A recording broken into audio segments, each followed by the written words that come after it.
कल सुनीता अरोड़ा ने पूछा क्या चाहे परीक्षा ही नहीं हुई पूरी, आपने तो परिणाम भी भेज दिया। मैं कहा हम एक्स्ट्रा ऑर्डिनरी फास्ट है ना असल में। कहने लगे ये तो फिर अब ये तो फिर नहीं कहा उन्होंने, लेकिन हमने कहा परीक्षा पूरी हुई नहीं है लेकिन आपने तो परिणाम भेज दिया।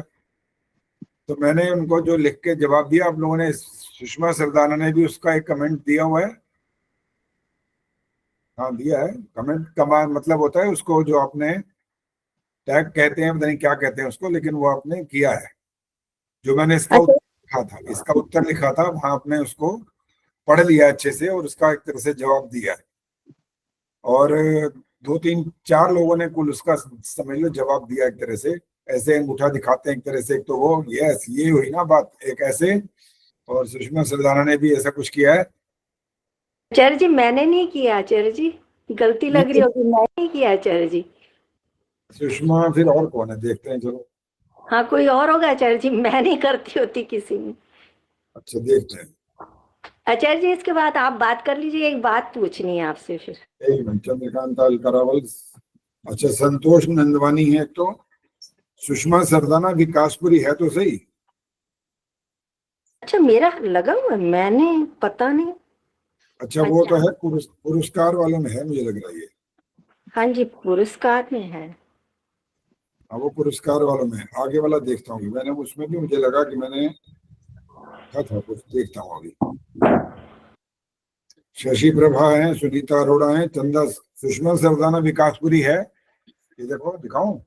आचार्य जी नमस्ते। नमस्ते जी।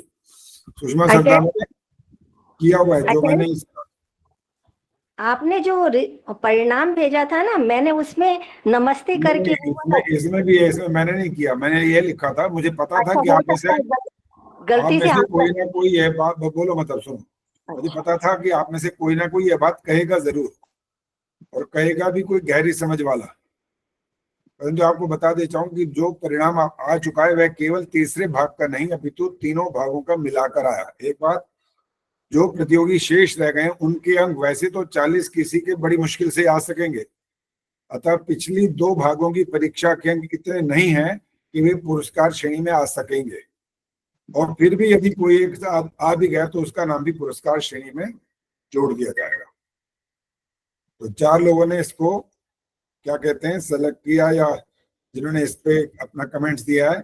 शशि प्रभा है, सुनीता अरोड़ा अमृतसर है जिन्होंने ये वाले क्वेश्चन किया था, चंदा सचदेवा, सुषमा सरदाना विकासपुरी, ये है वो।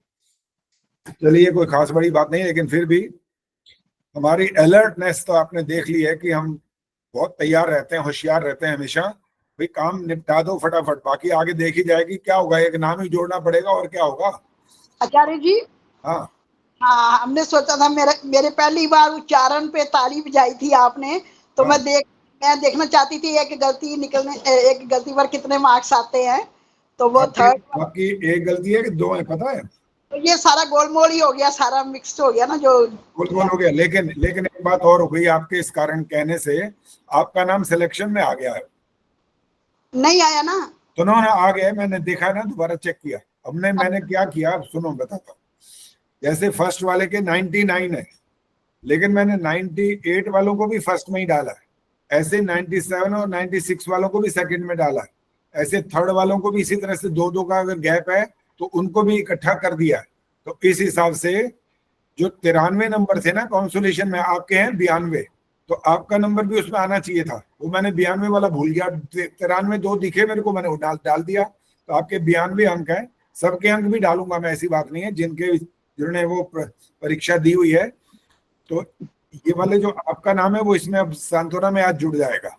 और जिनकी परीक्षा रह गई है वो वाला तो अभी आने वाला है, परिणाम अभी आ जाएगा, वो तो फौरन तुरंत 1 मिनट में। आचार्य जी हाँ जी, मैं अपना एक वहम दूर करना चाहती हूँ। मुझे ऐसा लगता है कि मैंने फर्स्ट भाग की परीक्षा नहीं दी। बता देता हूँ, 1 मिनट रुको।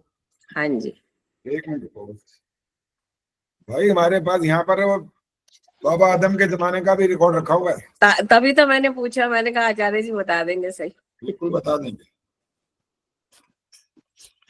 जरा पेज पलटने पड़ते हैं, बदरा वो पीछे चला जाता है ना, तो ढूंढना पड़ता है भाई कहाँ से कहाँ लिखा था, उसी हिसाब से फिर निकालना पड़ता है उसको। अरे जी वैसे तो दूसरा नंबर ही चल रहा है मेरा। नहीं, इससे नहीं फर्क पड़ता। मैंने जब पहला जहां पर रिजल्ट बनाया था, फिर दूसरे का बनाया, फिर तीसरे का, ये आसान काम नहीं होता। यही तो कह रहा हूँ, अगर आपको दे दिया जाए ना ये काम किसी एक को, तो एक बार में ही कम से कम 50 गलतियां निकलेंगी। और मैं जब स्कूल में था तो मैं जो बोर्ड के पेपर आते थे मेरे पास, रीचेक के बाद तब रीचेक करता था मैं, रीचेक, और उसमें 30-30 नंबर की गलतियां निकाल देता था मैं। कोई 30 की, किसी की 10 की, किसी 12, किसी की 5 की, किसी 2 नंबर की। तो बच्चों का तो नुकसान होता है ना इससे। श्वेता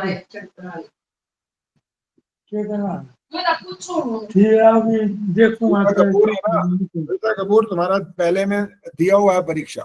अच्छा ठीक है। पहले में 26 अंक थे, बाद में 26 थे, और इस बार 36 से, तो आपके 88 अंक थे कुल मिलाकर, और इसीलिए पुरस्कार में नहीं आया। ये 92 नंबर तक आए हैं। जो 91 वाले हैं वो भी पीछे ही रह गए हैं, 91 भी हैं।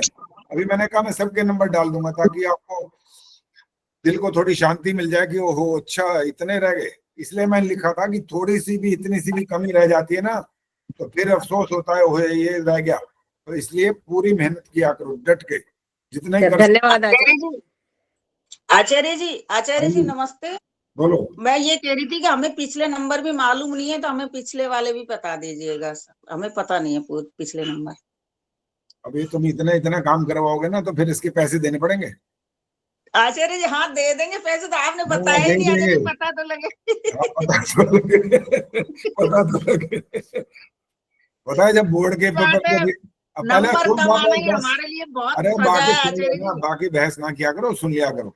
बोर्ड के पेपर रीचेक के लिए जाते हैं ना, पैसे लेते हैं, वो मुफ्त में नहीं करते वो। और कई बार बच्चे को लग रहा होता है, अरे मेरे नंबर इतने आने चाहिए थे, आए क्यों नहीं आखिर। गीता तिवारी ने भी बड़ा लठ मार के लिखा हुआ है, मेरे को अलग से लिखा है। कहने आचार्य जी, वैसे लठ नहीं मारा, मैं मजाक कर रहा हूँ, मैं ऐसे हाथ जोड़ के ही बोला हुआ है, आचार्य जी मैंने आपकी रिकॉर्डिंग के साथ बहुत प्रैक्टिस करी है, बड़ा कुछ किया। फिर मैंने उसका लिख के जवाब दे दिया। मैंने कहा किसी चीज के साथ, रिकॉर्डिंग के साथ प्रैक्टिस करना अलग बात है, और जब परीक्षा होती है ना, उस समय जो प्रस्तुतिकरण होते हैं वो बिल्कुल अलग हो जाती है बात। मेहनत तो आप बहुत कर ले तो ठीक है, लेकिन जब यहाँ पर थोड़ा डर लग जाता है ना, कुछ कंफ्यूज हो जाते हो या कुछ गलतियां हो जाती हैं, तो परिणाम तो उसका आता है ना, कि वो प्रैक्टिस जिसके साथ की उसका परिणाम नहीं आता है। चलिए अब हम शुरू करने वाले हैं। पहले तो मंत्र पाठ होना है। मंत्र पाठ कौन करेगा? वंदना शर्मा। नमस्ते आचार्य जी। आचार्य जी मैं नहीं कर पाऊंगी। नहीं कर पाऊंगी? नहीं आचार्य जी, मेरा अभी इतना अभ्यास नहीं है।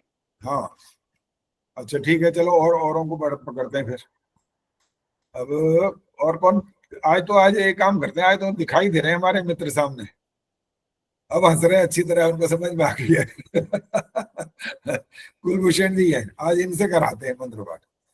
कुलभूषण जी, कोई भी मंत्र कहीं से भी, चाहे वो गायत्री मंत्र बोलो, कोई भी मंत्र बोलो, लेकिन एक ध्यान रखना पड़ेगा, एक गलती होने पर 500 रुपए का जुर्माना लग जाएगा, वो दान देना पड़ेगा।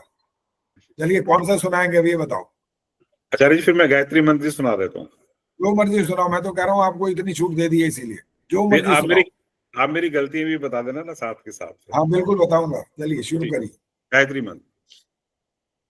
ओम भूर्भुवः स्वः तत्सवितुर्वरेण्यं भर्गो देवस्य धीमहि धियो यो नः प्रचोदयात्।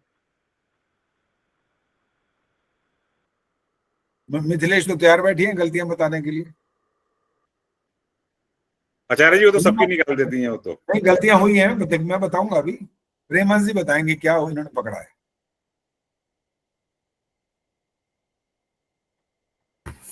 मुझे तो एक ही गलती लगी है। हाँ बताओ। भू वह बोला है इन्होंने। करेक्ट। बस एक और भी है, अब मिथिलेश बताएंगे, बाकी देखते हैं। ये भुवा में विसर्ग नहीं आए। भुवा इन्होंने बोल दिया, वो बोले पकड़ ली, वो तो हो गया। आगे एक और है। फिर मैं नहीं पकड़ नहीं, यही तो है, ध्यान रखना पड़ेगा, बिल्कुल अलर्ट, ऐसे जैसे बगुला होता है ना, वो तैयार रहता है। यूं ठुंगा बोलते हैं इसको पंजाबी भाषा में, ठुंगा मारने के लिए तैयार रहता है। वो पकड़ता है मछली को, तभी पकड़ता है जब एकाग्रचित होता है वो। विनय प्रभा जी बताएंगे और कौन सी गलती रह गई इनकी। एक और हुई है। मैं भी विसर्ग नहीं बोली, ओम नहीं, भूर्भुवः। विसर्ग वाली बात नहीं है, भुवः बोल दिया, वो किसको गया। सुहा एक ठीक तो बोल दिया, बल्कि सुहा ठीक बोला। अभी मैं जिसका नाम लूंगा वो बोलेगा, बाकी ना बोले, या हाथ खड़ा कर दो जिसको पता। हाँ, उर्मिल शर्मा ने हाथ खड़ा किया। उर्मिल शर्मा बोलो जल्दी। आचार्य जी वरेण्यम नहीं बोला, करेक्ट, वरेण्यम बोला। वरेण्यम बोला, ना बोला है, वो ण नहीं आया, बस ये ठीक है। आचार्य जी चलो, इनकी गलती तो आदर्श भी बता देती। हैं क्या कह रहे हो? इनकी गलती तो आदर्श भी बता देती। आदर्श ने तो 10 और निकाल देनी थी इतनी देर में। हमारी श्रीमतियों का काम यही होता है, वो फट पकड़ती हैं। अरे गलती हो या ना हो, गलती मान लो चुपचाप, बस मान लो, फायदे में रहोगे, ये बोलती है फटाफट 1 मिनट में देने लगाती हूँ। गलती हो ना, बेचारे को हाथ जोड़ना ही पड़ते हैं कि क्या करे भाई, ठीक है भाई तुम बोलो। तुम भगवान, क्या इसका श्रीलिंग क्या होता है ये बताएंगे मिथिलेश? भगवान का श्रीलिंग क्या होता है? क्या दोबारा बताइए आचार्य जी, 1 सेकंड। भगवान का श्रीलिंग क्या होता है? भगवती। शाबाश, ये याद है, वेरी गुड। ये वो यही तो कहते हैं, अरे भगवती हो तुम तो, हम भगवान है क्या नहीं पता नहीं, लेकिन तुम भगवती हो ये पक्का है। तो इसलिए उनकी बात को आंख बंद करके मानना पड़ता है, हालांकि कई बार गलती होती नहीं है, मानना पड़ता है, वो अलग बात है। चलो, ये मजाक की बात हो गई, अब काफी हो गया। और कुलभूषण जी आज दान किए उस क्षेत्र में आ जाएंगे और पुण्य का लाभ प्राप्त करेंगे ये भी। तो अब हम नाम सुन लीजिए, जो इस समय उपस्थित नहीं होगा, एक बार दोबारा भी बोल दूंगा, सिर्फ 6 नाम है मेरे पास, और दूसरी बार भी यदि उनका नाम बोलने पर वो उपस्थित ना हुए तो उनकी परीक्षा नहीं होगी। सबसे पहले हैं आशा सचदेव, अभी बोलना नहीं है, मैं नाम बता रहा हूं पहले। इनके बाद है वंदना शर्मा, उनके बाद है उर्मिल आर्या, और इनके बाद है विजय कटारिया, फिर है रामधारी, और फिर है गर्विता डुसेजा। बस ये नाम है। और किसी ने नाम अगर आचार्य जी मैंने भी नमस्ते आचार्य जी। आचार्य जी मैंने भी भेजा था अपना, मेरा सबसे अच्छा, पहला नाम था। अच्छा, पहला नाम था इसीलिए छूट गया। सुमन बत्रा, आचार्य जी हमने भी तो नाम भेजा था। क्या नाम है? निशा भदौरिया। हाँ इन्होंने भी भेजा था। आपने नाम भेजा, कब भेजा था ये बताओ? कल भेजा था। कितने बजे? करीब के 2-2:30 बजे करीब। आगे ना बोलो भाई, ये निशा बोलेंगे बस। कितने बजे? 2-2:30 बजे के करीब भेजा था मैंने नाम। अभी मैं करीब वाला भी देखूंगा।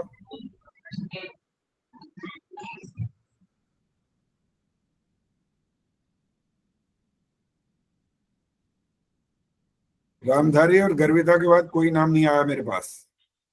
आचार्य जी इन्होंने ना अपना नाम निशा करके बस भेजा है, बाकी इन्होंने ये नहीं लिखा कि उसमें परीक्षा देंगे नहीं देंगे, लेकिन निशा करके कुछ नाम जरूर आया था। निशा आया हुआ है। हाँ जी। गर्विता के बाद है स्वस्ति वेदांश, तो उनका उसी दिन फाइनल कर ही लिया था।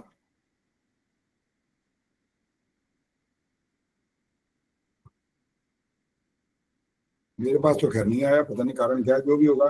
बुधवार के में है आचार्य जी इनका नाम। अच्छा, उसमें बुधवार नाम था। कक्षा के बाद दिया था ना। अच्छा, कोई बात नहीं, इनका नाम भी लिख लेते हैं। और बोलिए, अगर पहले ही डाल रखा है तो बात खत्म हो गई फिर तो। निशा जी का कहीं हो तो नहीं गई है परीक्षा इनकी? चलो, निशा भदौरिया भी हो गई। चलिए अब शुरू कर रहे हैं हम। आशा सचदेव जी आइए।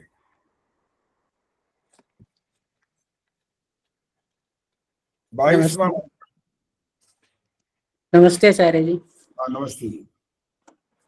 ओम स्वस्ति रिद्धि प्रपथे श्रेष्ठा रिकंसत्यभिया वामुमेति सानो अमासो अर्णे निपातु स्ववेशा भवतु देव गोपा। 3 गलतियां हो चुकी हैं। 24वां। ओम आनो भद्रा कर्तवो यन्तु विश्वतो दब्धासो अपरित सद्विदा देवानो यथा सत्मिद्वृद्धे असन् प्रायुवो रक्षितारो दिवे दिवे। इस मंत्र में 4 गलतियां हुई हैं। 26वां। ॐ तमीशानं जगत्स्थस्थपुष्पति धियं जिन्वं वसे हूमहे वयं पूषा नो यथा वेदसां सद्वृद्धे रक्षिता पायुर्दब्धा स्वस्तये। इसमें 3 गलतियां हो गई हैं। अंतिम मंत्र 29वां। ओम अग्न आयाहि वीतये गृणानो हव्यदातये निहोतास्तस्ति बहिर्षि। इसमें एक गलती हुई है। 1 2 3 4 5 6 7 8 9 10 11 कुल 11 अशुद्धियां हुई हैं। लेकिन फिर भी आपकी मैं बहादुरी मानता हूँ इस बात में कि आपने बताया था मेरे को, जब मैं वहां पर आया था गुरुग्राम में, तो आपने कहा मेरे को संस्कृत का अवसर मिला नहीं है और मैंने ध्यान ज्यादा दिया भी नहीं, और मुझे कभी भी ये वक्त पढ़ने का, इनको बोलने का मौका नहीं मिला। उस दृष्टि से जिनको आचार्य जी 52 साल बाद बुक्स उठाई है, इससे पहले कभी कुछ करा ही नहीं। जी बिल्कुल, वही बात मुझे याद थी, इसीलिए बोल रहा हूँ। और हमारी एक बहन जी हैं यहाँ पर, निर्मला जी हैं, निर्मला देवी, और उनकी गलतियां कितनी निकली हैं? 20। उनका भी कारण यही रहा होगा, वो भी कभी मौका नहीं मिला, कभी किसी ने वैसे तो टोका ही नहीं होगा। और ये स्वस्ति वाचन तो वैसे भी थोड़ा कठिन वाला काम होता है, वो उतना आसान नहीं होता, बड़े कठिन कठिन मंत्र हैं, रोज के बोलने के अभ्यास के भी नहीं होते, इसलिए इसमें गलतियां बहुत ज्यादा होती हैं। तो इसलिए आपको बहुत बार ये बोल बोल करके भी बताया गया, यहाँ पूछने पर भी बताया गया, रिकॉर्डिंग भी भेजी गई, बहुत कुछ किया गया, और आपका प्रयास प्रशंसनीय है, ऐसी बात नहीं है। लेकिन कोई बात नहीं, धीरे धीरे प्रयास करने से फिर ठीक हो जाता है। चलिए, धन्यवाद। अब जी आगे का नाम है वंदना शर्मा। आइए जी वंदना जी। नमस्ते आचार्य जी। नमस्ते जी। आचार्य जी, मेरे लिए भी ये बहुत चैलेंजिंग वाला है, क्योंकि मैंने कल रात को ही स्वस्ति वाचनम की आपकी रिकॉर्डिंग सुन के मंत्र थोड़े से प्रयास किया है। चलो ठीक है। सबसे पहले 30वां मंत्र 30। जी। ओम तम अग्ने यज्ञानाम होता विश्वेशा पितः देवे विमानुषे जने। 27वां।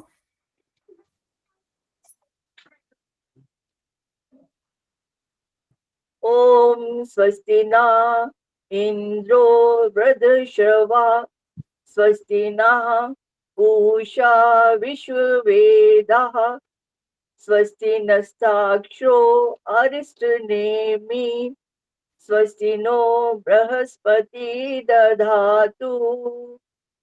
3 गलतियां हो गई इसके अंदर, एक पहले हुई है, 4 हुई हैं कुल मिलाकर के। 22वां। ओम स्वस्ति रिधि प्रपथे श्रेष्ठा रेकण स्वस्तयभि या वाम मेति सानो अमासो अरणे निपातु स्वावेशा भवतु देव गोपा। इसमें एक गलती हुई है। अंतिम मंत्र आपका 21वां। ओम स्वस्ति न पथ्यासु धन्वसु स्वस्तये पशु व्रजने सर्वती स्वस्ति न पुत्र क्रेतेषु योनिषु स्वस्ति राये मरुतो दधातन। कुल मिलाकर 10 अशुद्धियां हुई हैं। धन्यवाद आचार्य जी। आचार्य जी, मैंने कल रात को ही ये प्रयास किया है, क्योंकि मुझे समय नहीं मिल पाता था, और मेरी लेकिन इच्छा थी कि मैं प्रत्यक्ष रूप से आपके सामने प्रस्तुत करूं। अच्छी बात है, प्रयास। और आगे से थोड़ा ये और ध्यान रखो कि जब हम जितना आपको होमवर्क एक तरह से देते हैं, उसमें अगर हमने 10 मंत्र आपको दिए हैं, तो 10 मंत्र को सुनने में इतना अधिक समय नहीं लगता है जितना हम कह रहे हैं कि हमारे को समय नहीं मिला। इतना समय निकालना ही चाहिए, क्योंकि परीक्षा होनी है ना। देखो बाकी जगह कहीं परीक्षा नहीं होती है, वहां पर तो एक चल रहा है कार्यक्रम कि आप आओ, आप सुनो, आप बोलो, आप गाओ और आप कुछ सुना दो, मंत्रों की व्याख्या कर दो, वहां पर परीक्षा नहीं होती है। तो जी आचार्य जी, मैं इस बात को पूरी तरह से सहमत हूँ। एक विद्यार्थी की तरह ही मैंने इस परीक्षा को एक लिया है चैलेंज के रूप में अपने लिए, ठीक कि है, मैंने देना ही है, चाहे कितनी भी अशुद्धियां हो। चलिए अगली बार से धन्यवाद आचार्य। ध्यान करना। अभी इसके बाद जब मतलब मैंने अभी तारीख नहीं बताई है, हवन के जो 5 भाग की मेरे ख्याल हमने परीक्षा की बात की हुई है, तो 1 भाग हुआ है अभी तक। जी आचार्य जी, क्योंकि उसको मैं देना चाहती थी, पता नहीं किस वजह से थोड़ा लेट हो गई थी, और मैंने रिकॉर्डिंग के लिए वो दी थी, उसमें अपनी गलतियां चाहती थी, लेकिन थोड़ा सा विलंब हो गया था, मैं लेट जुड़ी थी, इसलिए नहीं मेरी गलतियां पता लगी। ठीक है जी, अगर अब जी, किसी बात का धन्यवाद जवाब आचार्य न जी। दें, केवल सुने। जी आचार्य जी, आगे की धन्यवाद। परीक्षा है उसके लिए ज्यादा तैयारी करिए, बस सबको बोल रहा हूँ, केवल आपको नहीं बोल रहा हूँ। अधिक परिश्रम करेंगे तो परिणाम भी अच्छा आएगा। चलिए आगे उर्मिला आर्या जी आइए। हाँ जी आचार्य जी नमस्ते। नमस्ते जी। 21वां पहले। ओम स्वस्ति नः पथ्यासु धन्वसु स्वस्य पशु वृजने स्वर्वति स्वस्ति नः पुत्रत्रिथेषु योनिषु स्वस्तिराये मरुतो दधातन। एक गलती हो गई है। 23वां। ओम ईशे प्रोजे स्वावाय वस्तदेवो वा सविता प्रापर्यतु श्रेष्ठतमाय कर्मण आप्यायध्वमग्न्या इन्द्राय भागं प्रजावतीरन्मीवा अयक्षमावस्तेन ईशत् मागशं सोध्रुवा अस्मिन् गोपत्यौ स्यात् बहवीर्यजमानस्य पशून् पाहि। इसमें 2 गलतियां हो गई हैं। इसमें हाँ जी, पशून गलत हुआ एक तो, और अयक्षमा भी था मेरे ख्याल है। बाकी रिकॉर्डिंग सुनेंगे तो पता लग जाएगा। जहां पर आधा अक्षर आएगा वहां आधा ही बोलना होता है। पशु न ऐसा बोलने पर अधूरा, वो जो आधा अक्षर था पूरा बन गया वो। ये साधु, पशु शब्द साधु की तरह चलता है। साधु साधु साधवा, साधुम साधु साधुम, ये पशून ये वाला है। ये पशु न, ये बोलने पर अशुद्ध हो जाता है। ये न हलंत होता है, ये न पूरा नहीं है ये। चलिए तीसरा मंत्र आपका है 25वां।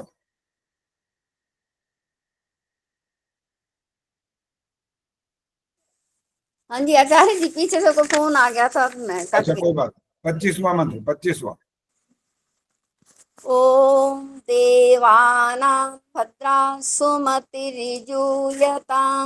देवानां रातिरभिनो निवर्ततां देवानां सख्यमुपसेदिमामयं देवान आयुः प्रतिरन्तु जीवसे। एक शब्द दोबारा बोलो, सिर्फ उतना शब्द बोलना जो मैं बोल रहा हूँ, क्योंकि या तो नेट बीच में रुका या कुछ हुआ ऐसा। सुमत तेरे वाला ये शब्द बोल दो दोबारा एक बार। सुमतिर्यूयतां। ठीक है। यहाँ पर ऐसा लगा कि वो ता के बाद आपने माँ बोला नहीं बोला या पूरा बोला, क्योंकि यहाँ नेट का लग रहा था मुझे कुछ है, इसीलिए मैंने दोबारा सुन लिया।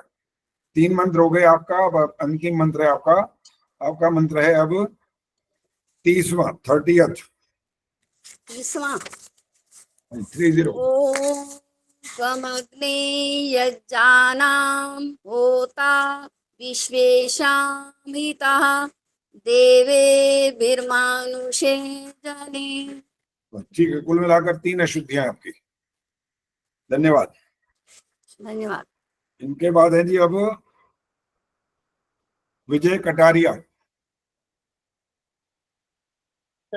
आचार्य जी बहुत बहुत नमस्ते। नमस्ते जी। आपका पहला मंत्र है 22वां। ओम स्वस्ति रिद्धि प्रपथे श्रेष्ठ देक्न स्वस्त्यभि जावाममेति कानो अमासो अरणे निपातु स्वावेश भवतु देव गोपः। अब मैं जो शब्द बोल रहा हूँ उसके स्पेलिंग बोलना, एक मात्राओं के भी बोलना और आधा को चाहे पूरा वो सब बताना। जो रेकड़ वाला बोला आपने, बोला इसका स्पेलिंग बताओ एक बार।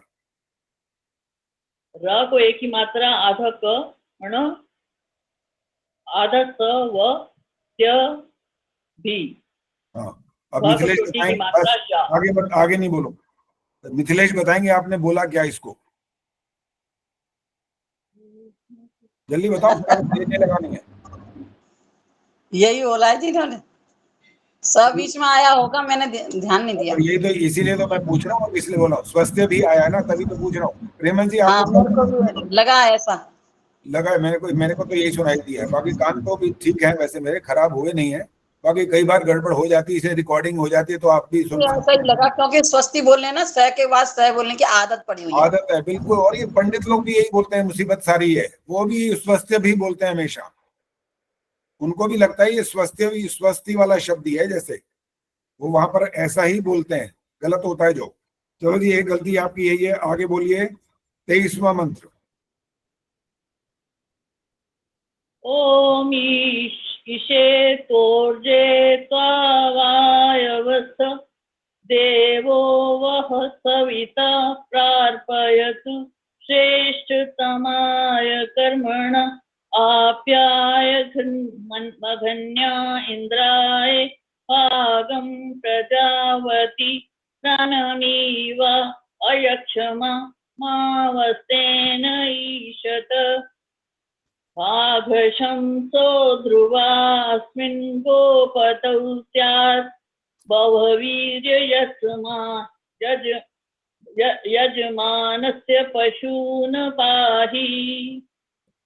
1 2 3 4 5 गलतियां होंगी इसके अंदर। आगे चलिए, तीसरा मंत्र आपका 25वां।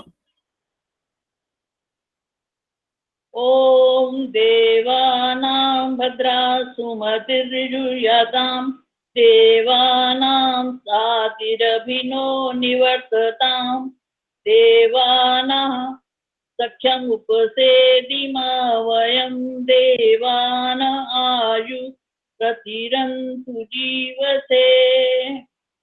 एक गलती हुई है, आयु वाली गलत है, विसर्ग नहीं बोली आपने, आयु बोलना होता है। अब आपका अंतिम मंत्र है 29वां। ओम अग्नायाहि वीतये गृणानो हव्यदातये निहोता सस्ति बर्हिषि। बिल्कुल ठीक है, कोई गलती नहीं है इसमें। विजय जी, ये बताओ कि आपने इस मंत्र को बाकियों की अपेक्षा अलग ढंग से क्यों गाया? आदत पड़ी हुई इसी तरह बोलने की। नहीं, आदत वाली बात नहीं है, नियम नहीं है। जो आप बोल रहे हो वो ठीक है। आदत की बात नहीं है, इसका कारण है ये सामवेद का मंत्र है, इसलिए सामवेद के मंत्रों को गायन में बोला जाता है। इसके अंदर ये 2 मंत्र जो है ना सामवेद के, उनको इसी तरह से गाया जाता है। ऋग्वेद के मंत्रों को तीव्र गति से पढ़ा जाएगा, यजुर्वेद के मंत्रों को मध्यम गति से, सामवेद के मंत्रों को विलंब गति से, और अथर्ववेद के मंत्रों को फिर तीव्र गति से, क्योंकि इनका सब जो सब्जेक्ट है ना, उस कारण से है ये सब। ऋग्वेद ज्ञान, यजुर्वेद कर्म, सामवेद उपासना और अथर्ववेद विज्ञान। इस कारण।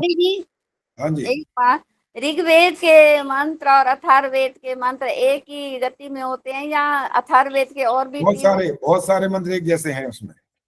अच्छा, बहुत सारे मंत्र हैं, बहुत सारे, कम नहीं है, काफी सारे मंत्र हैं उसमें, बहुत सारे ऐसे मिलते हैं, बिल्कुल वही मंत्र है। नहीं, मतलब ऋग्वेद के मंत्रों की जो गति है अथर्ववेद की उनसे भी तेज होनी चाहिए। नहीं, उनसे तेज नहीं होनी चाहिए। ज्ञान नहीं होगा तो आप विज्ञान तक नहीं जा सकते, ज्ञान पहले जरूरी है। ठीक है।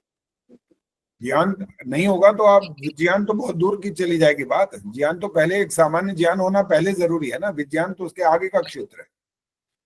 तो दोनों की गति में थोड़ा सा अंतर रहे, लेकिन वो तीव्र गति से दोनों रहेंगे बस। चलो जी, अब आगे हैं रामधारी जी, आइए। नमस्ते आचार्य जी। जी रामधारी जी, 31वां सुनाओ।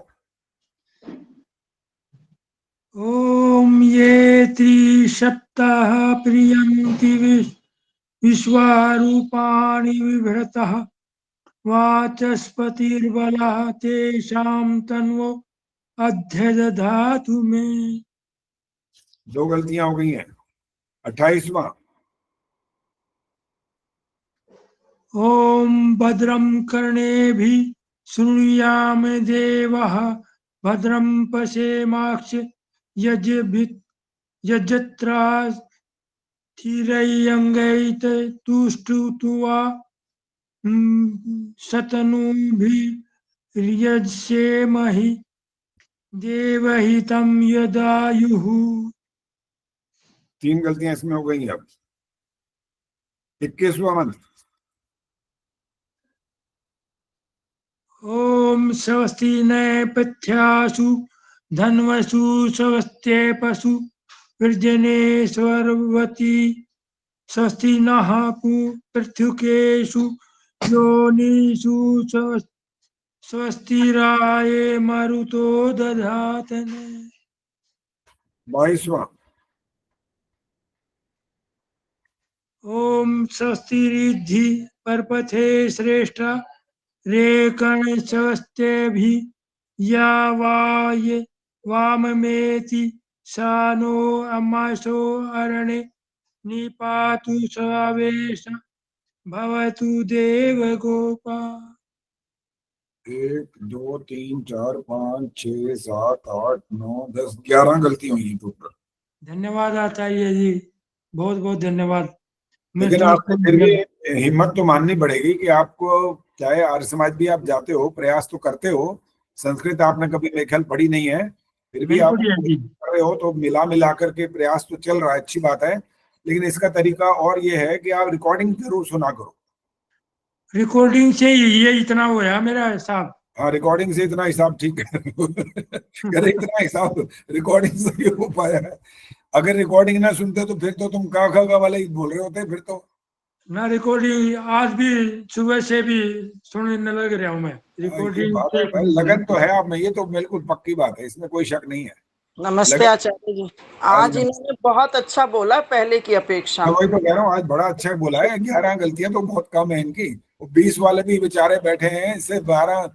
और गीता तिवारी ने तो कमाल ही कर दिया, 11 गलतियां तो उनकी निकल आई है। बताओ, जो कई बार तो फर्स्ट प्राइज भी ले चुकी हैं, सेकंड भी आई है, थर्ड भी है, सांत्वना भी है। मेरे पास बताया आपके हर एक प्रतियोगिता के फर्स्ट सेकंड थर्ड सांत्वना का रिकॉर्ड है, हर प्रतियोगिता का कुल मिलाकर के मैंने ऐसा लिख रखा है, पूरा हिसाब बना रखा है। और ये 7 जुलाई को सुनाऊंगा, ये जो हमारे वहां पर हमारे अतिथि होंगे ना, ताकि उनको पता लगे कि आचार्य जी वाकई मेहनत करते हैं भाई, सबका रिकॉर्ड रखते हैं। देखो, सबको उत्साहित करते हैं, उनको बताते हैं कि देखो आपने कितने पुरस्कार लिए हैं।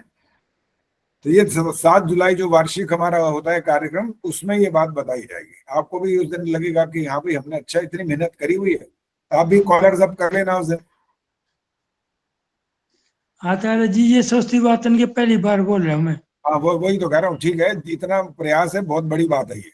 चलिए आगे बार नंबर है जी गर्विता का। गर्विता दुसेजा आई है, पहले तो ये देखो जी, आदर्श बताएंगे आई है कि नहीं आई है। नहीं है आचार्य जी वो। जबकि कल ही इन्होंने नाम भेजा है अपना। चलिए सुमन बत्रा जी आइए। नमस्ते आचार्य जी। हाँ नमस्ते जी। 23वां मंत्र। ओम ईशेत्वोर्जे त्वा वायवस्थ देवो वः सविता प्रार्पयतु श्रेष्ठतमाय कर्मणा आप्यायध्व मग्नया इन्द्राय भागं प्रजावतीरनमेव अयक्ष्मा मावस्तेन ईशत माघशंसो ध्रुव अस्मिन् गोपतौ स्यात् बवीर्यजमानस्य पशून् पाहि। पता लगा कितनी गलतियां हुई हैं? नहीं आचार्य जी। श्रेष्ठतमाय, त नहीं पूरा बोला।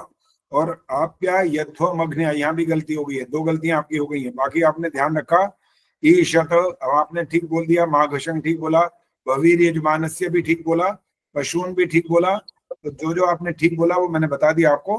बाकी वैसे ये संभव नहीं होता कि एक एक शब्द का बाकायदा आपका याद रखें कि आपने कहाँ गलती की। छोटी मोटी होती हैं, एक दो होती है तो ध्यान रह जाती हैं, बाकी तो रिकॉर्डिंग में आप अपने आप सुन के उसको समझ सकते हैं। अगला मंत्र है आपका 26वां। ओम तमेशानं जगतस्तस्थुषस्पतिं धियञ्जिन्वामवसे भूमहे वयं पूषानो यथा वेद साम सद्वृधे रक्षिता पायुर्दब्धाः स्वस्तये। इसमें मैं आपकी गलती नहीं काट रहा हूं, क्योंकि लेकिन आपने जो जहां पर बीच में रुके हैं ना उस शब्द पे, वो रुकना नहीं होता वहां पर। धियन जिन्व मव से इकट्ठा बोलना होता है ये। ठीक है आचार्य। हाँ, आगे से जब बोले तो इसका ध्यान रखेंगे। इसको अगर काट देंगे ना तो फिर संधि विच्छेद भी करना पड़ेगा, और संधि विच्छेद नहीं हो रहा होगा तो वैसे ही गलत हो जाएगा। इसलिए जो पूरे के पूरे शब्द लिखे होते हैं उसका ध्यान रखना होता है। सांस लेना हो वो आप देखो किस समय सांस लेना है, कहाँ रुकना है, कहाँ नहीं रुकना, वो आपका काम है। चलिए तीसरा मंत्र आपका है 28वां। ओम भद्रं कर्णेभिः शृणुयाम देवाः भद्रं पश्येमाक्षभिर्यजत्राः स्थिरैरङ्गैस्तुष्टुवां सस्तुनोभिर्व्यशेमहि देवहितं यदायुः। अब आपकी ये गलती मैंने काट ली है, जहां रुके बीच में वो नहीं रुकना था, इसीलिए बोला था तो उनको ध्यान रखा करो। अब आपका अंतिम मंत्र है, और वो मंत्र है आपका 31वां। ओम ये त्रिशप्ताः पर्यन्ति विश्वा रूपाणि बिभ्रतः वाचस्पतिर्बला तेषां तन्वो अद्य दधातु मे। कोई गलती नहीं है, बिल्कुल ठीक है। आपकी कुल मिलाकर 3 अशुद्धियां हो गई हैं, और अशुद्धियों का आप सब लोग सुन लो। आपको पता नहीं है मैंने कितने अंक काटे हैं, गलती के 2 अंक काट रखे हैं। अगर आपकी एक गलती हुई थी, मान लो जिसकी भी हुई हो, उसके 2 अंक कटे हैं, और ये 40 में से अंक मिल रहे हैं, क्योंकि यहाँ आपको 21 से 31 तक के लिए बोला था, और 4 मंत्र सुनने का मतलब था 40 अंक। ठीक है, पहले तो 10-10 मंत्र सुने, क्योंकि टोटल थे ही 31, तो 10-10 20 और इसमें 11 कर दिए। चलिए अब अंतिम है ये हमारे सामने, निशा भदौरिया, आइए। जी आचार्य। निशा, पहला मंत्र है आपका 30वां। ओम त्वमग्ने यजनां होता विश्वेषां हितः देवेभिर्मनुषे जने। 2 गलतियां हो गई, एक तो देवे को रिपीट कर दिया आपने, और एक गलती और ही हुई है। 22वां। ओम स्वस्तिरिद्धि प्रपथे श्रेष्ठा रेक्न स्वस्तिभियामवेति सानो अमासो अरणे निपातु स्ववेशा भवतु देवगोपा। 3 गलतियां यहाँ हो गई हैं। 23वां। ओम ईशे तोर्जे त्वा वायवस्था देवो वासविता प्रार्पयतो श्रेष्ठतमाय कर्मणा आप्याय ध्वमग्न्या इंद्राय भगं प्रजावतीरनवीवा अयक्षमावसते ईशत् मागशं ध्रुव अस्मिन् गोपतौ स्यात् वीर्यजमानस्य पशून् पाहि। इसमें तो 6-7 गलतियां हो गई। अंतिम मंत्र आपका कौन सा आचार्य जी? 29वां। ओम अग्न आयाहि पीतये घृणानो अव्यददातये निहोता सस्ते वरहिषि। 8, 9, 10, 11, 12, 13, 14 गलतियां हो गई हैं। और इसका मतलब होता है कि जिसकी गलतियां ज्यादा निकल रही हैं उनको अभ्यास ज्यादा करना पड़ेगा, तभी सुधार हो सकता है, अन्यथा नहीं होगा। कारण आपका कुछ भी हो, पहले आपने क्या किया, कितना सुना, नहीं सुना, किसी ने आपको बताया, नहीं बताया, वो वाली बात सारी ठीक है, लेकिन यहाँ पर जब आप परीक्षा देने के लिए बैठते हैं तो उसमें आपको बहुत बहुत ध्यान रखना पड़ेगा। परीक्षा का मतलब परीक्षा है, वहां पर यहाँ कोई भाई भतीजावाद नहीं चलता। चाहे आप में से कोई फर्स्ट लेने वाला, अब रजनी गर्ग ने जहाँ पर किसी जगह पर वो कॉन्सोलेशन प्राइज भी उनका आया है, अधिकांश उनका प्रथम आता है। और ये वाले भी मैं आपको बताऊंगा, ये मैंने फिलहाल जो आपको निर्णय वहां पर दिया है, आपका परिणाम दिया है, वो तीनों का मिला करके दिया है। और जो जो इस बार का है ना, इस बार का परिणाम वो अलग, वो सुना रहा हूँ, सुन लीजिए। तीनों का मिला करके इसलिए दिया कि वो 100 नंबर में से आ गया। ये इस बार जो है आपने प्रयास किया उसका परिणाम सुन लो। प्रथम है सुशीला ढाका। सर प्लीज एक बात पूछनी थी आपसे। हैं? सर एक बात पूछना चाह रहे हैं। हाँ बोलो। सर कितनी गलती की कितने नंबर काटे हैं सर? अभी बोला था, आप कहाँ थे? सर यही थी। तो फिर आपने सुना क्यों नहीं? सर आपने बोला एकदम एक गलती के 2 नंबर। हाँ बोला तो है अभी। सर पहले तो 3 गलती के 1 नंबर होता था। पहले क्या? 3 गलती होती थी तो 1 नंबर कटता था हमारा। ये किसने कह दिया आपको? 3 गलतियां तक माफ किया हुआ था, ये था वो। सर इस बार नहीं माफ करा? तो समझे, आप ध्यान से ना सुनते नहीं हो। एक तो नहीं सर ध्यान नहीं, आपने नहीं ध्यान से नहीं सुना ना। 3 गलतियों तक माफ किया था पहले मैंने, लेकिन वहां पर ये था, उसके बाद 500 रुपए का दंड था, ये था। इसलिए पूरी बात को ध्यान से सुना करो। और लिखित भी जो भेजते हैं, अब कल आपने पता है क्या किया? पता है आपको कुसुम? क्या किया सर? मंत्रोदय पर कुछ किया था आपने, बताओ क्या किया था? सर मुझे समझ नहीं आता, मेरे फोन में पता नहीं क्या प्रॉब्लम आ गई है। क्या हो गया? सर कुछ दिक्कत आ गई है फोन में, मेरा आवाज भी कम जाती है, पता नहीं क्या अपने आप क्या हो जाता है। नहीं, आपकी प्रतियोगिता की बात नहीं हो रही है। कल तो कोई काम था ही नहीं। कल आपने क्या किया ये बताओ?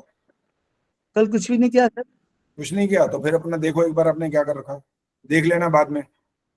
और भी कोई होगा तो शायद किसी और को पता उन्होंने क्या किया था। आपने वो जो कॉल होती है ना सबको मिला के करने वाली, वो कॉल किया है? सर मुझे किसी ने मिलाया था, मैंने नहीं मिलाई सर, मैं खुद ही परेशान हो रही थी, मुझे किसने ऐड कर दिया? मैंने नहीं। कोई किसी को ऐड नहीं कर सकता, आप स्वयं ऐड कर सकते हो अपने आप। सर मैंने तो करा ही नहीं कुछ भी। अब आप ये जो कहते रहते हो ना, अभी बच्चों ने ऐसा कर दिया वैसा कर दिया, बच्चों को या तो दिया मत करो। क्यों देते हो बच्चों को? सर वो उठा लेते हैं। उठा लेते हैं। आचार्य जी नमस्ते। हाँ नमस्ते, बोलो। आचार्य जी वो किसी ने ज्वाइंट कॉल कर रखी, तो मैंने भी किया, फिर मैं पता नहीं कौन कर रहा है। पहले किसी ने उठाया था, कहने के लिए कहा था। हाँ जी। सुभाषनी भाई वो जवाब नहीं देना कोई भी, सिर्फ सुन लो। ये इसलिए कहा गया था कि ये वाली कॉल यहाँ पर नहीं करनी है। किसी को किसी से कोई बात करनी है, व्यक्तिगत बात करो। इकट्ठी बात करने की क्या ऐसी जरूरत आ गई है? करनी है तो मेरे को करनी चाहिए ना। अगर करनी चाहिए तो मैं आपको कोई सूचना देना चाहूँ तो उसके लिए तरीका है कि आपको लिखित वहां पर सूचना भेज दी जाती है। इसलिए आप ये कॉल मत किया करो। सर हम तो खुद परेशान हुए थे, पता नहीं कैसे। चलो ठीक है, मैंने कहा जवाब नहीं देना। जो बात होगी मैंने बता दिया आपको। ये वाली कॉल नहीं करना, बस ये बता दिया, सबको बताया आपको, केवल आपको नहीं बताया, सबको बता दिया। ये वाली कॉल नहीं करनी चाहिए। बाकी ग्रुप में कुछ होता हुआ आप जानो, मुझे उससे मतलब नहीं है। तो प्रथम में सुशीला ढाका एक ही हैं और एक और हैं, और वो हैं रजनी गर्ग। ठीक है, पर मैंने अभी थोड़ी देर पहले बताया था कि किसी के अगर एक आधा नंबर इधर या उधर है तो उसको भी बड़े वाले के साथ जोड़ दिया मैंने। ये दोनों प्रथम है। सेकंड सुनो कौन कौन है। अलका रावल, पद्मा चावला, सुखवर्षा सरदाना, प्रेम हंस, उर्मिल शर्मा। इनके बाद हैं गीता, नहीं ये नहीं, तो 11 गलती है। तो इनके बाद है जी सुनीता अरोड़ा और स्नेहलता। अब है तृतीय सविता कपूर। इनके बाद है गायत्री गुप्ता, तृतीय स्थान पर है। इसके बाद सविता धींगड़ा, शशि गुलाटी, बबली देसवाल, शिक्षा शर्मा, प्रवीण सेतिया, इसके बाद कॉन्सोलेशन, सांत्वना में रोशनी आर्या, प्रिंसिपल चंद्रकांता गेरा, कंसोलेशन में फिर दमयंती गुप्ता, सुषमा सरदाना, इंदिरा टांगरी, सुषमा बजाज, कमलेश जांगड़ा, रेखा गर्ग। कुल मिला के 24 है। ये बंद करो भी भाई, माइक मत बोलिए। आचार्य जी मेरा नाम नहीं आया है। अंजू का नहीं आया ना, नहीं बोला आपने। हाँ, अंजू विद्यार्थी का ठीक है, लिखा हुआ है। 36 अंक है। 36 का मतलब होता है थर्ड, ठीक है। ये तृतीय होते हैं ये 36 अंक वाले। इसके अंदर पूरे अंक के हिसाब से ही किया, यहाँ पर दो को मिलाया नहीं है। 40 वाले प्रथम, सेकंड वाले 38, थर्ड वाले 36 और उसके बाद है 34 वाले कॉन्सोलेशन। यहाँ पर किसी को किसी के साथ मिलाया नहीं है, लेकिन जब टोटल किया तीनों का वहां पर मिला दिया ताकि आपको स्थान मिल जाए, ये किया। आचार्य जी मेरा नाम नहीं आया, कॉन्सोलेशन में आएगा मेरा। तो ये सारे एक साथ मत बोला करो, या तो हाथ खड़ा करा करो। सुमन बत्रा ने क्या बोला? कॉन्सोलेशन में आया फिर मेरा नाम। सुमन बत्रा कह रही है हाँ जी। अभी मैं देख के बताता हूँ, रुको। अभी तो खैर आपका ये जोड़ूंगा तो पता लगेगा ना। अभी तो आपकी परीक्षा अभी ये हुई है। सुमन बत्रा की कितनी गलतियां? 3। हाँ जी। 3 गलतियों का मतलब आपके अंक हो गए 34। बताता हूँ इतनी तो।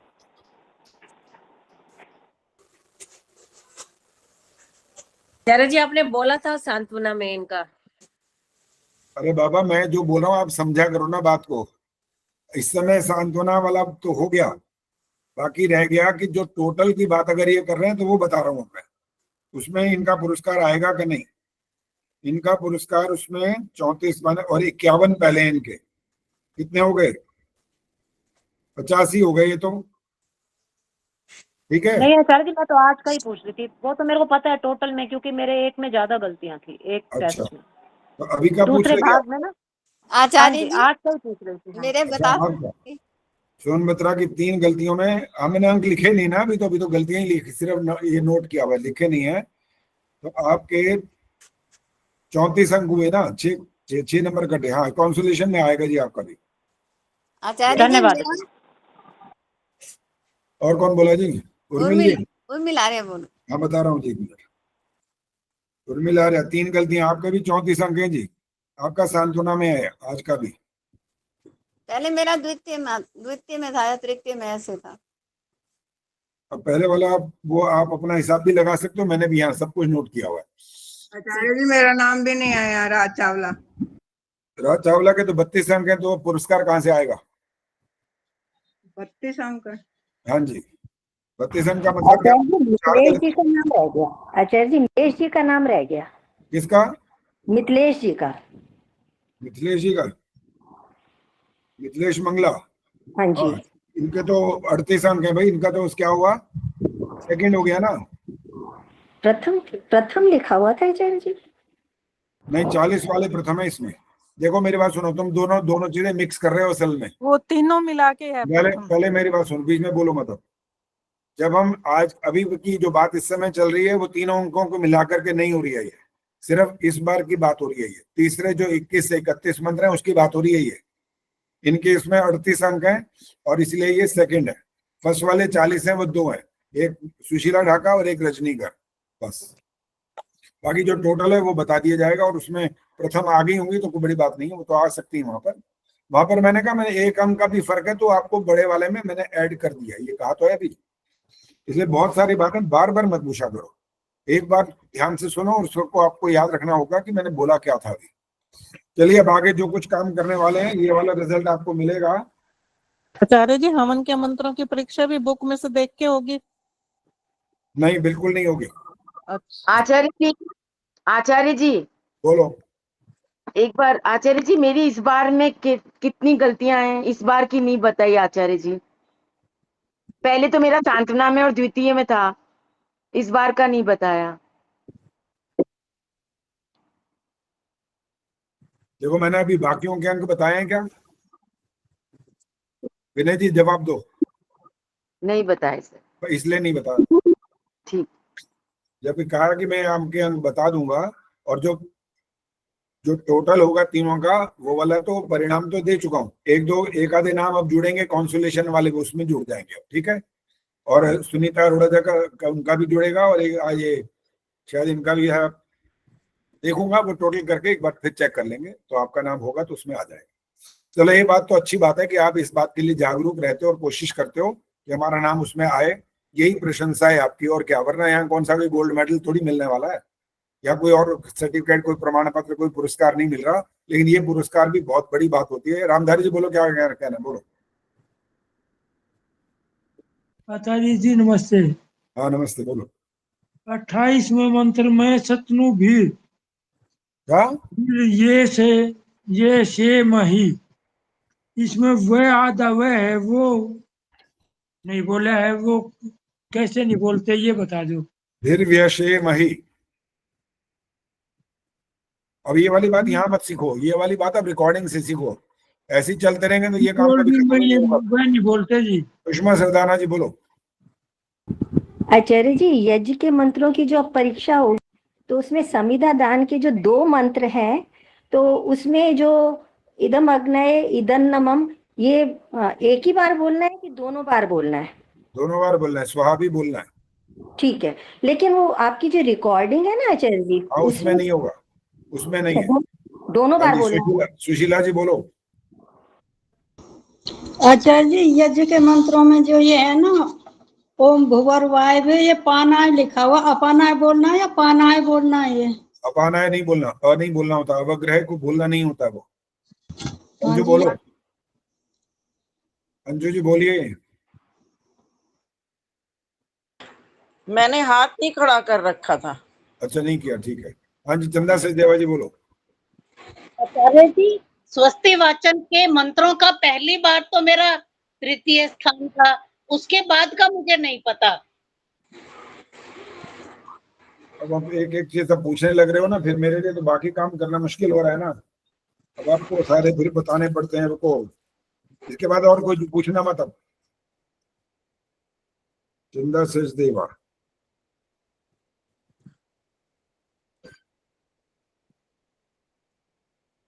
पहले में थे आपके 28, दूसरे में 27, और इसके बाद थे 36, तो बन गए 91। इसीलिए आप इसमें नहीं आ पाए। 92 और 93 आ चुके हैं। बस अब मत पूछना, मैंने बता दिया आपको, लगभग सबको बता दिया, अब सारी बात बता दी कि 92, 93, 94, 95, 96, 97, 98, 99, यहाँ तक 100 तक ये वाले पुरस्कार में आए हैं, बाकी नहीं आए। चलो जी, अब आगे जो बात करने वाले हैं, काम कर रहे हैं, उसके लिए ध्यान दो। ये कैमरा ऑन करो भाई, सबने बंद करके रख दिया। मिथिलेश, उर्मिल, आर्या, वंदना शर्मा, उर्मिल, रोशनी, सुषमा कांत, सुमन बत्रा, ये सारे कैमरे ऑन रखो भाई।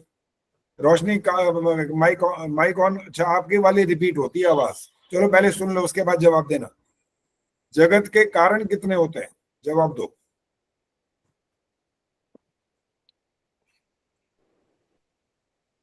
जगत 3। ये महाराज चावल, रोशनी माइक बंद करो। रोशनी माइक बंद करो। हाँ जी, राज चावला जी, क्या बोला आपने? क्वेश्चन जरा फिर से बताइए। देखो, एक तो पहले ध्यान से सुना करो।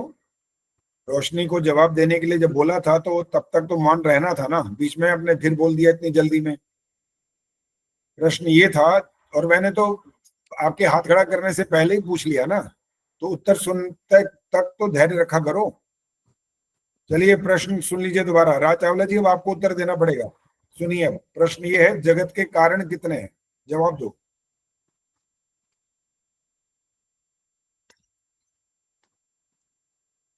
माइक ऑन करके बोलो।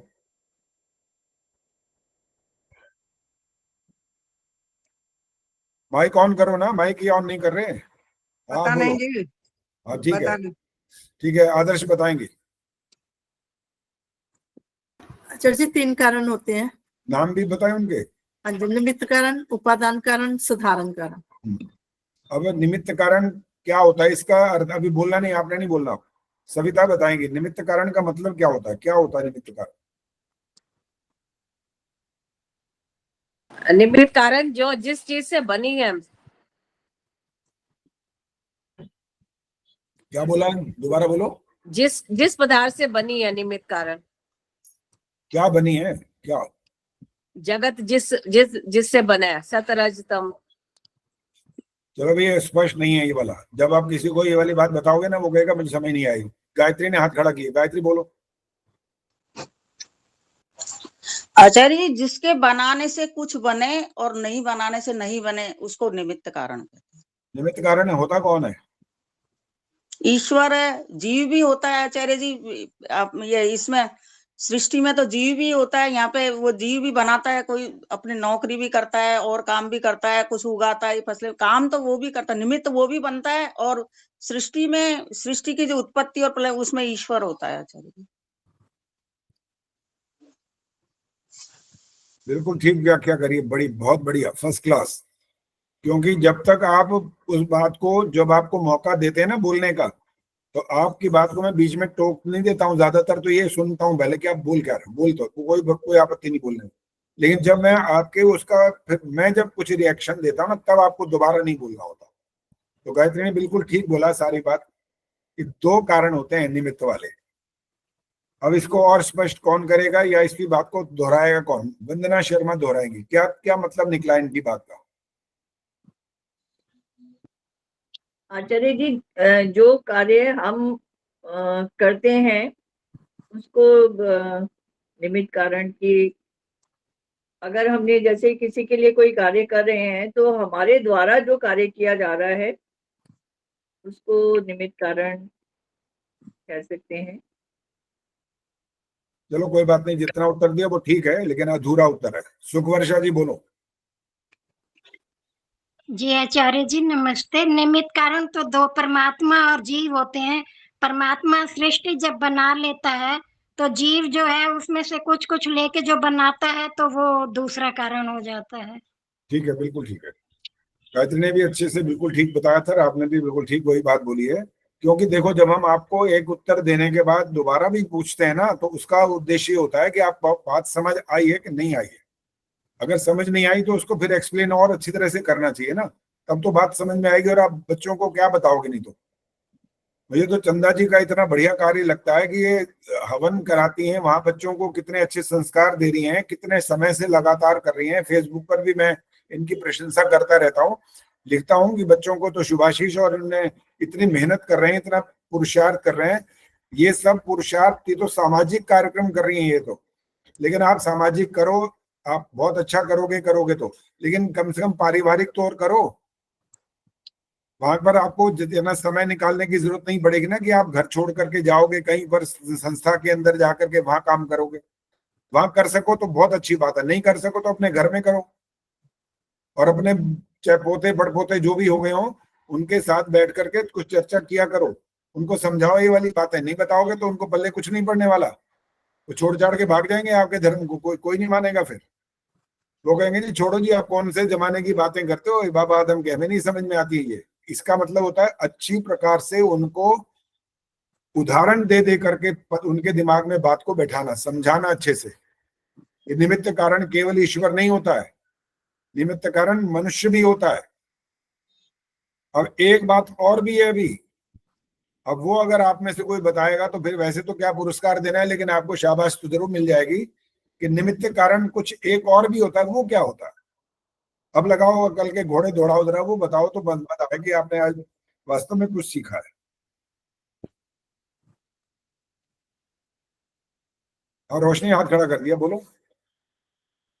आचार्य जी जैसे कुम्हार है, उसका सामान उपकरण उसके और मिट्टी, उससे वो कुछ बनाता है तो वो निमित्त साधारण और वो उपादान कारण बन जाता है। मैंने तो ये वाली बात माइक बंद।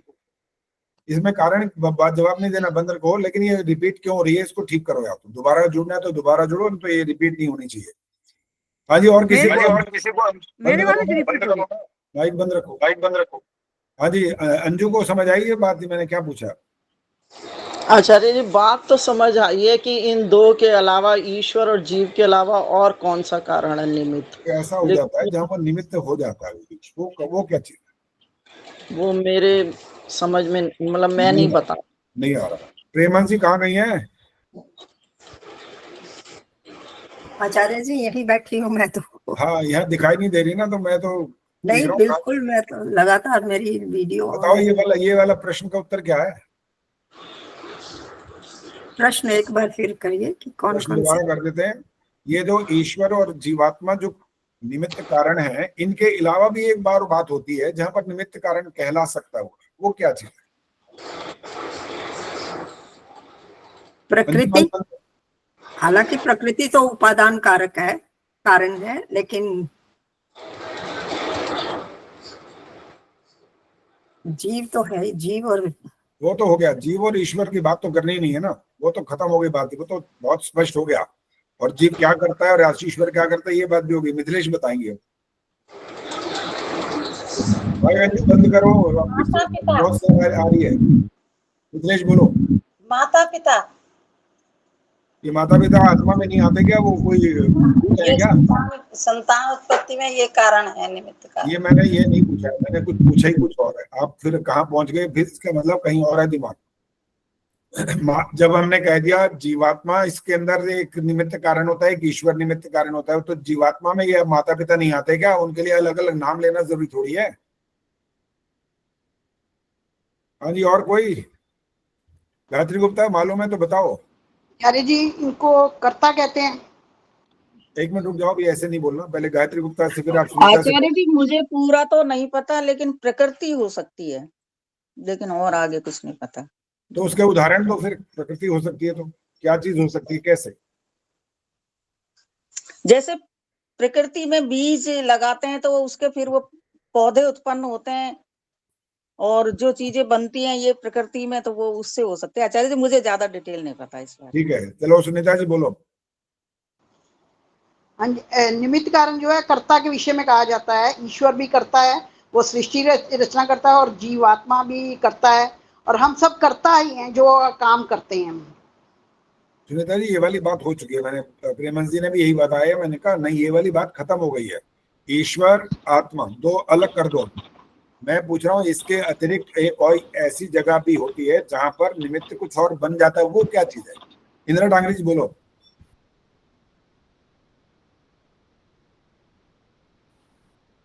आचार्य जी मैंने तो प्रेम जी की बात से ही एक हिंट लिया है कि जैसे सूर्य के प्रकाश से उसकी पानी जल जो है उसका वाष्प बन जाता है, तो इस तरह से प्रकृति में ये जो बदलाव होता रहता है, तो उसके लिए मैं सोची थी कि शायद ये भी एक निमित्त कारण बीच में बनता है। चलो कुछ कुछ कह सकते हैं, लेकिन अभी बहुत बढ़िया उदाहरण नहीं दिया। हाँ जी प्रेम जी बोलो। जी, जैसे कहते हैं कि ईश्वर से जीव और ईश्वर दोनों से भिन्न जो है प्रकृति, ये तीनों अनादि तत्व है। तो यही तीनों जो है करता है कुछ भी। अब इसकी व्याख्या करो, दो की तो हो चुकी है, तीसरे की व्याख्या करो। क्या चीज है, कौन जो उसमें निमित्त बनता है, वो बताओ ना, वो क्या है? चलो सुन लो फिर। अब जो तीसरा कारण जिसको हम ये बात करें, वो निमित्त बन जाता है। निमित्त होता नहीं है, बन जाता है, होता नहीं है। वो जड़ पदार्थ के संयोग से, जो प्रकृति आप बोल रहे हो ना, लेकिन आप उसको स्पष्ट नहीं कर रहे हो ज्यादा। जड़ पदार्थ के संयोग से, जड़ पदार्थ जब संयोग हो जाता है तो वो भी कारण बन जाता है। लेकिन एक फर्क है बस यहाँ पर, वो बनता है एक प्रकार से अज्ञानता से होता है, वो ज्ञान पूर्वक नहीं होता, बस यही फर्क है वहां पर। जो ईश्वर है वो पूरा ज्ञान पूर्वक करेगा, आत्मा भी ज्ञान पूर्वक ही करता है। मूर्खता कर बैठे वो अलग बात है, लेकिन ज्ञान होता तो है ना। लेकिन प्रकृति में ज्ञान नहीं होता, प्रकृति के कारण से कुछ ऐसे परिवर्तन होते हैं जो वो निमित्त बन जाते हैं, लेकिन वो इस प्रकार का आधार नहीं कह सकते जैसे ईश्वर में और आत्मा में जो ज्ञान आदि गुण है वो उसके पास नहीं है। वो जड़ पदार्थ है, लेकिन उनके आपस में संयोग से भी कुछ होता है, इसलिए वो भी एक प्रकार का निमित्त कारण कहला सकता है। आचार्य जी उदाहरण आचार्य बताएंगे? जी हाँ, थोड़ा समझ में नहीं आया। समझ नहीं आया? आचार्य जी मैं बताऊं? हाँ जी बोलो जी, बिल्कुल बोलो। हाँ जी नमस्ते आचार्य जी। जैसे ईश्वर द्वारा जो बीज वगैरह गिर जाते हैं तो उससे जो एक वृक्ष का रूप और जल आदि से एक वृक्ष का रूप धारण कर लेते हैं, तो वो भी एक निमित्त कारण बन जाता है। हाँ बिल्कुल बिल्कुल ठीक है, ये उदाहरण है। वृक्ष से बीज गिर जाता है, कहाँ गिर जाता है? कोई इधर से उधर कहीं भी चला जाता है, कुछ भी उसमें पैदा हो जाता है, टेढ़ा मेढ़ा हो तो वो पैदा ही नहीं होता, बहुत कुछ हो सकता है, लेकिन वहां पर निमित्त वो बन जाता है। ये होता है इसका प्रकृति या जड़ पदार्थ के संयोग से ये वाला निमित्त कारण वहां पर कहलाता है। अंजू बोलो क्या कहना है? आचार्य जी, सत्यार्थ प्रकाश में तो वैसे निमित्त कारण में दो ही लिखे हैं, एक जीव और एक परमात्मा, और ये उपादान कारण में लिखा है कि अगर प्रकृति से मतलब वैसे कुछ होता नहीं है, अचानक में हो जाता है, ये लिखा है। मतलब उपादान यही तो कारण बोला मैंने अभी, अचानक, तो आप अचानक शब्द बोल रहे हो, हम बोल रहे हैं ज्ञान पूर्वक नहीं होता, लगभग एक जैसा ही है, कुछ ज्यादा अंतर नहीं है इसमें। नहीं, उसको जो है लिखा उपादान कारण में है। किसको? प्रकृति को? हाँ जी, जो बीज से गिर के कहीं भी गिर के बीज और वो वृक्ष बन जाता है, तो वो लिखा उपादान कारण में है सत्यार्थ प्रकाश में। उपादान कारण ठीक है, वो प्रकृति है, वो संसार को बनाने की सामग्री है। हम इसमें विशेष बात जो जोड़ रहे हैं वो वाली बात भी समझो। हम ये कह रहे हैं कि वो ज्ञान पूर्वक नहीं हुआ, वो एक ऐसे ही बाई चांस जिसको बोलते हैं वो हुआ है, तो वो उसका एक कारण बन जाता है। ये कहा है तो वही प्रकृति, बिना तीन चीजों के अलावा दुनिया में चौथी चीज आएगी कहां से? ईश्वर, आत्मा और प्रकृति, इसके अलावा चौथी चीज तो है ही नहीं दुनिया में कहीं भी, उन्हीं में से ही होता है। अब एक और इससे मिलता जुलता एक प्रश्न करने वाला हूं। तीन प्रकार के जो दुख हैं उनका नाम आदर्श बोलो, फटाफट हाथ खड़ा किया। आध्यात्मिक दुख, आदि दिक दुख, आदि दैविक दुख। तीनों को अलग अलग भी बताओ, इसका उदाहरण दो। आध्यात्मिक दुख होते हैं जो अपने आप अपने अज्ञानता से, अपनी अविद्या के कारण होते हैं। भौतिक दुख दूसरे प्राणियों से, जैसे अपने पति से भी, बच्चों से, या किसी कुत्ते बिल्ली से हो सकते हैं। और आदि दैविक दुख जो अधिक गर्मी, अधिक सर्दी, अधिक बाढ़ आदि से होते हैं, वो आदि दैविक। ठीक है, ये वाली बात मैंने इसलिए बोली है कि इन तीनों के अंदर आप तो शामिल हो। आध्यात्मिक दुखों का किसे? अपने आप को। आदि दैविक किसको, किससे होगा? हमें। आदि भौतिक किससे होगा? हमें। तो तीनों में आप तो बैठे ही हो हर जगह पर, लेकिन नाम बदल गया वहां पर। कारण कौन है उनके पीछे, बस वहां की बात होती है। ऐसे ही जो प्रकृति है, तीन चीजें जो हम बोल रहे थे, ईश्वर, आत्मा और प्रकृति, तो प्रकृति बेशक वो चीज है, उपादान कारण है, लेकिन वहां पर ज्ञान पूर्वक नहीं होता, लेकिन इसलिए उसको छोटा सा निमित्त माना जा सकता है, ये कहा है।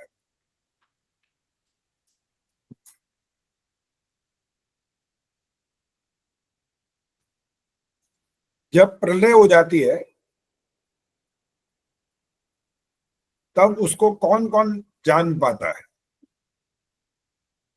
कि प्रलय हो गई है? अच्छा, आदर्श में तो आज फटाफट हाथ खड़े करने हैं भाई, चलो बताओ बताओ, वेरी गुड। एक ईश्वर जानता है, और जो एक मोक्ष में आत्माएं होती हैं वो जान पाती हैं। बिल्कुल वही जान सकते हैं, बाकी तो आत्माएं कैसी होती है पता है उस समय की स्थिति में। चलो देखो, आप में से कोई बताए तो अच्छा है, देखते हैं। सुशीला ढाका जी बोलो। अच्छा जी, प्रलय काल में जीवात्मा जो मुक्ति में नहीं होती, वो मूर्छित अवस्था में रहती हैं।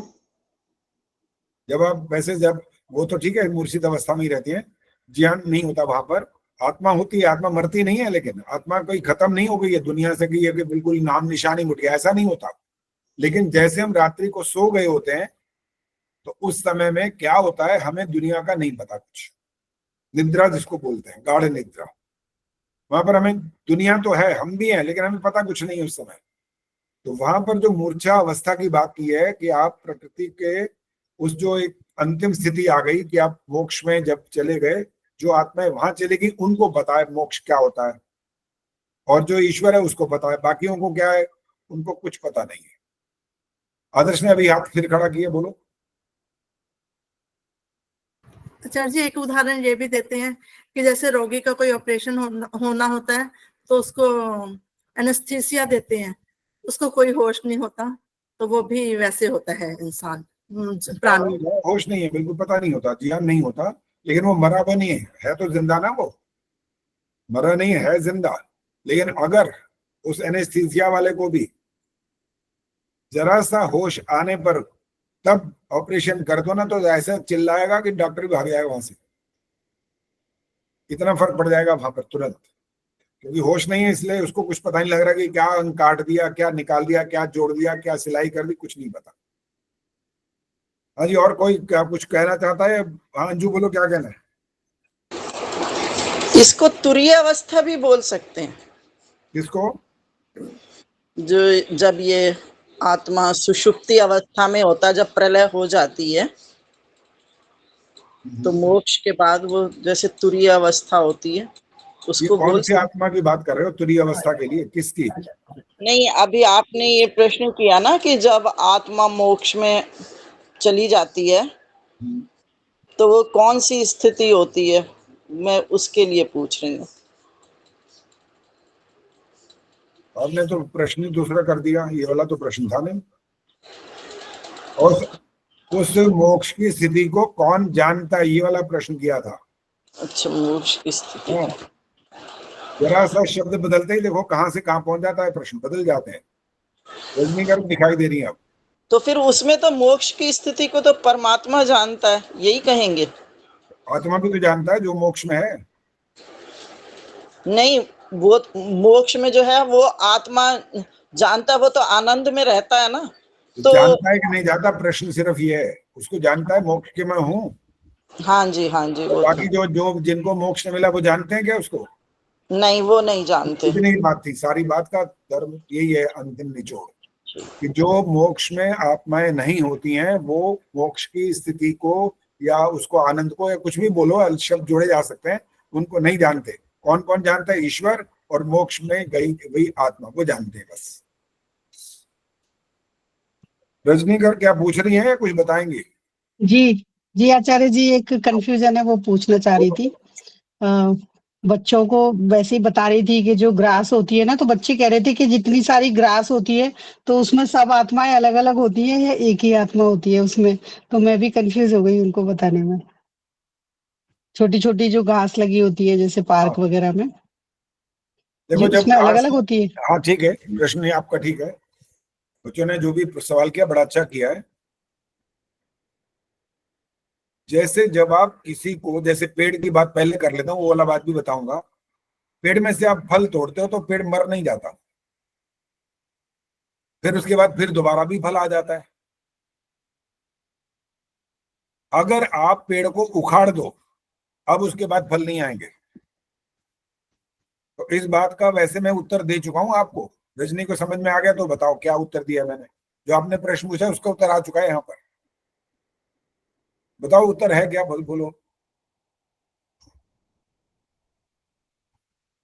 आचार्य जी अभी मैं समझ में नहीं आया। नहीं समझ आया? ये आदर्श तो आज पता नहीं क्या खा के बैठी है, मुझे कुछ नहीं आ रहा। ये तो जरा सी बात होती है, फटे से इनका हाथ ऊपर आ जाता है। ये आज लगता है इन्होंने कोई दही में कुछ डाल डूल के खाया हुआ है, शहद डाल के पी गई है शायद। दिमाग भी तंदुरुस्त हो गया, बिल्कुल शरीर तंदुरुस्त हो गया, सब ठीक ठाक हो गया, बढ़िया वाला हो गया। चलो भाई, किसको समझ में आई ये बात? अब आदर्श को मौका नहीं मिलेगा भाई और मैं बताऊं आचार्य जी? चलो बोलो। अज्ञान पूर्वक जो निमित्त कारण बनता है वो वाला। क्या बोला? दोबारा बोलो। पेड़ से जो बीज गिरता है उससे वो पेड़ बीज, पेड़ से जो बीज गिरता है उससे पेड़ बन जाता है ना। वो अज्ञान वो जो प्रकृति का जो कार्य होता है वो वाला। अरे मैंने ये प्रश्न कहाँ गया? प्रश्न था रजनी ने जो प्रश्न किया, बात उसकी हो रही है। तुम कहाँ घूमते रहते हो भाई? है जागते रहो, सोए मत रहो, इधर उधर मत देखो, ध्यान मत करो। रोटी खिलानी है किसी को, खिला के बैठ जाओ आराम से। बीच में इधर उधर जाओगे तो आपको समझ नहीं आएगी बात क्या हो रही है। सुनीता अरोड़ा जी, कुछ समझ आया तो बोलो। आचार्य जी, रजनी जी का तो क्वेश्चन ही अलग है। हाँ वो वाला क्या उसका बताओ, क्या समझ में आया? मैंने उत्तर दिया है, वैसे वो उत्तर क्या दिया? हाँ वो तो अलग क्वेश्चन है, और आपने कुछ और बता दिया। कहते हैं ना, जड़ समेत उस हिंसा कही जाएगी, और ऊपर ऊपर से काट के हम सेवन कर ले वृक्ष के फलों का, तो वो अहिंसा होती है। वो हिंसा की दृष्टि में नहीं आती। हिंसा वाला प्रश्न मत खड़ा करो, वो वाली बात नहीं हो रही है। ये वाला अभी प्रसंग बिल्कुल नहीं आया। सिर्फ मैंने इनके प्रश्न का उत्तर दे दिया है, लेकिन मैंने जो उदाहरण दिया। आचार्य जी, उसमें से तो आत्मा निकल गई, जो पेड़ जमीन में से उखड़ गया। वो तो आत्मा विहीन हो गया। आगे अब यही बात उसके घास के लेकिन साथ उसके अगर उसके फल हैं तो फलों में जो बीज है तो बीज में तो रहती है आत्मा, बीज रूप में तो रहती है। नहीं, अभी देखो जो वाली बात जड़ से उखड़ने वाली थी ना, इस पर ही टिके रहते तो आपको उत्तर मिल जाता अभी तक। ऐसे ही घास को उखेड़ दो, खत्म हो गया, उसके अंदर आत्मा खत्म हो गई, वो निकल गई। हर तो घास बस के इतनी अंदर देर ही अपनी रहती है वो, हर घास में होती घास है में इतनी? हाँ बिल्कुल, उसमें भी होती है। अच्छा, और बस सुनो, घास बहुत तो बहुत मतलब। बड़ी चीज है। ऐसे जो जी। जीवाणु है जो आपको हाँ जी। बकायदा दिखेंगे नहीं, आंखों से नहीं दिखेंगे, जब तक आप वो लेंस इतने बड़े बड़े नहीं लगाओगे तब तक तो नजर ही नहीं आएंगे। उसके अंदर भी तो आत्मा होती है। हाँ जी, उसके बारे में तो। इसलिए वो जो प्रश्न था जो सुनीता जी ने जो जिसको आगे व्याख्यान की बात करी कि उसको हम फल खा लेंगे तो उसमें दोष नहीं होता, हम उसको काटते नहीं है, मार नहीं देते, वो नहीं करते, तो वो अलग बात थी। वो भी बात ठीक है, गलत नहीं है वो। और बीज के अंदर क्या होता है कि वो आत्मा अभी नहीं है, लेकिन ये ध्यान रखना, वो जब धरती के अंदर जाएगा ना तब उसके अंदर वो प्रवेश होगा। अभी से आत्मा नहीं है। जिस समय वो उसका संयोग होगा ना जल के साथ, भूमि के साथ, और ये सब जितने उसके तत्व जरूरी हैं, तब जाकर के आत्मा वहां आती है, पहले नहीं आती। कभी कभी बच्चे पता है इसके लिए बड़ा भारी भयंकर प्रश्न खड़ा कर देते हैं, कहने लगे तुम दही खाते हो कि हाँ, तो तुम तो मांसाहारी हो। एक तो ये खड़ा कर देते हैं प्रश्न,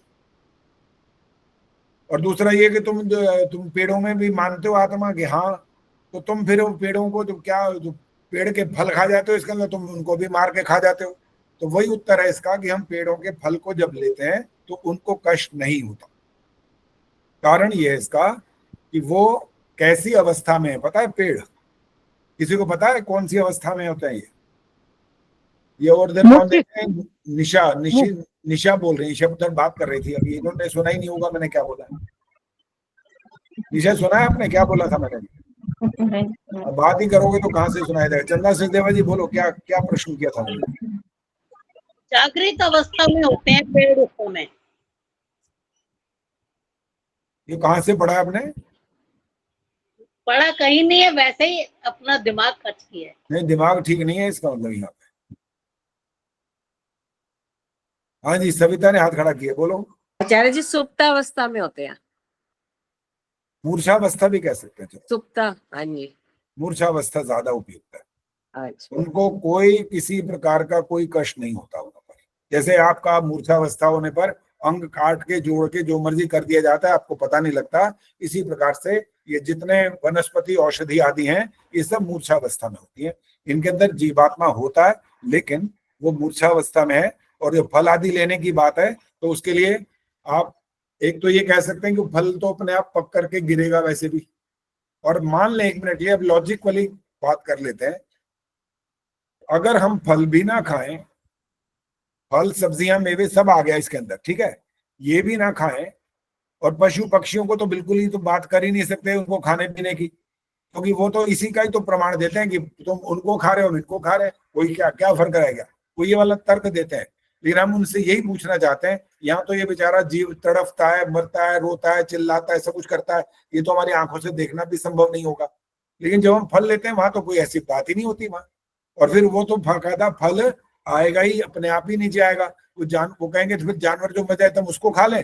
फिर हम एक प्रश्न खड़ा कर देंगे कि भोजन कौन सा होगा? लेकिन ये सात्विक भोजन होगा क्या, या ये तो राजसिक भोजन होगा, या तामसिक भोजन होगा? तब भी प्रश्न खड़ा करेंगे। और फिर एक और प्रश्न खड़ा करेंगे, तुम्हारे को ईश्वर ने जिस प्रकार का शरीर दिया, टाइम हो गया अभी तो आगे बढ़ गया, जिस प्रकार का शरीर दिया वो मांसाहार करने का शरीर दिया ही नहीं ईश्वर ने।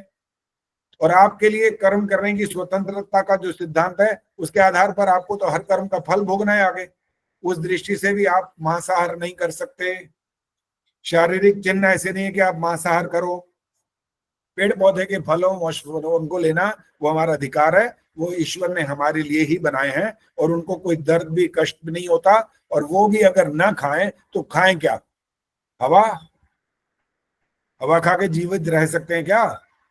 बकायदा वेदों के अंदर मंत्र हैं जहां पर बकायदा दालों के नाम भी हैं। मुझे इस समय याद नहीं वो नाम कौन कौन से हैं, नाम तक दिए कि ये वाली चीजें आपने खानी है।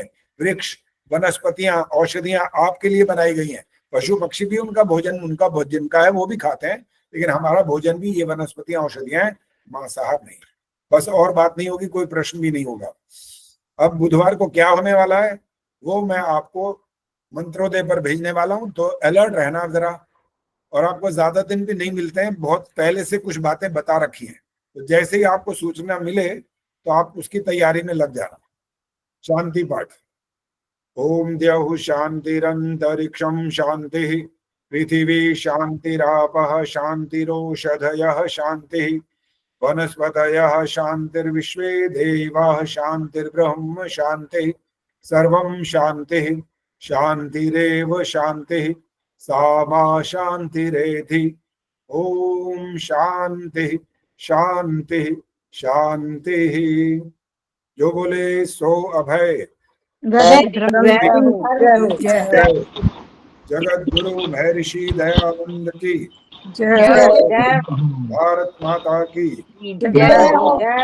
आर्य समाज वेद की ज्योति ओम का झंडा वैदिक ध्वनि